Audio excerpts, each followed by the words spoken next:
Eluru deputy మేయర్గా కర్రి శ్రీనివాసరావు ఎన్నికయ్యారు. ఆయన చేత డీఆర్ఓ ప్రమాణ స్వీకారం చేయించారు. ప్రత్యేక కౌన్సిల్ సమావేశంలో డిప్యూటీ మేయర్ను కార్పొరేటర్లు ఎన్నుకున్నారు. ఈ కార్యక్రమంలో మేయర్ నూర్జహాన్, ఎమ్మెల్యే బడేటి చెంటి పాల్గొన్నారు.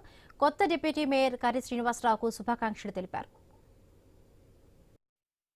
ఏదైతే తెలుగుదేశం పార్టీ నుంచి గెలిచిన వందనాల దుర్గాభవాని శ్రీనివాస్ గారికి అదేవిధంగా రెండవ పదవిని పప్పు ఉమామహేశ్వరరావుకి ఇవ్వడం జరిగింది.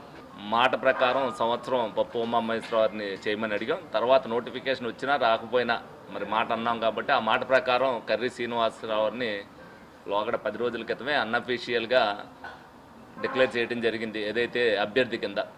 ఈ రోజున ఏదైతే నోటిఫికేషన్ మళ్ళీ డిప్యూటీ మేయర్కి వచ్చిందో అందులో భాగంగా మరి గౌరవ మేయర్ గారు అవ్వచ్చు, గౌరవ కౌన్సిలర్లు, కార్పొరేటర్లు అవ్వచ్చు, అందరూ కూడా ఏకగ్రీవంగా మరి కర్రి శ్రీనివాస్ గారిని ఎన్నుకోవటం వాళ్ళందరినీ కూడా అభినందిస్తున్నా.